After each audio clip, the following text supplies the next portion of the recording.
అందరికీ నమస్కారం అండి. నేను చెప్పబోతున్న కవిత తిరుమలేసుని దర్శించుదమా అంటూ.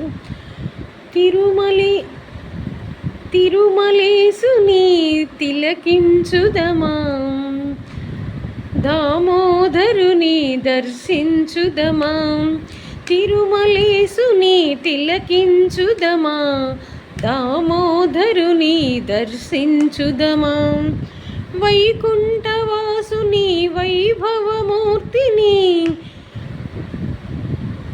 వైకుంఠవాసుని వైభవమూర్తిని దర్శించుదమా. ఈ ధరణీధరుని ఆ దామోదరుని, కలియుగాన వెలసిన కోనేటి రాయుని, కోటి దండాలు అందామా. కోరిన కోర్కెలు తీర్చి కోనేటి రాయునికి కోటి దండాలు అందామా. భగవంతుని సేవలు ఆ బ్రహ్మాండ నాయకుని సేవలు, భక్తి శ్రద్ధలతో అలరాడుదమా. ఆపద్బాంధవుని సేవలు, భక్తి శ్రద్ధలతో భగవంతుని సేవలు అలరాడుదమా. ఆపద్బాంధవుని సేవలు మనసార పూజించుదమా, మనసార పూజించుదమా. మాతృభూమిలో కొలువు తీరిన కోనేటి రాయుని, నయనాల వాడిని, నయనాల వాడిని, నామాల వాడిని,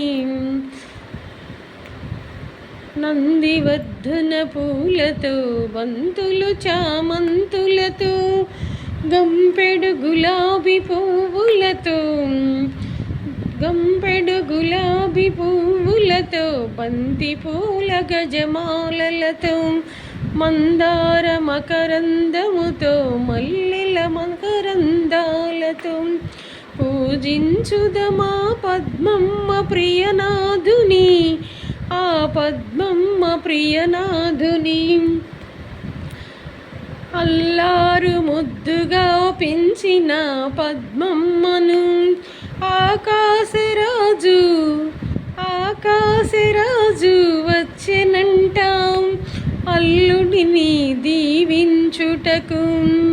పద్మమ్మను చల్లగా చూడమని చెప్పెనంట ఈ శ్రీగిరి నిలయవాసునికి.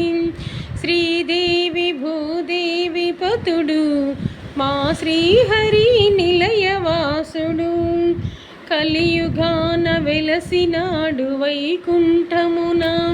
చూడగరండి తిరుమలను తిలకించగరండి, భక్తి శ్రద్ధలతో భగవంతుని పూజించండి అంటూ రచనా సాంగ్ నాదేనండి. ఇలా సోఫా అలా కూర్చుంటే అలా దేవుడి పాట వచ్చింది, మీకు వినిపించాను ఇంతే స్పాట్లో.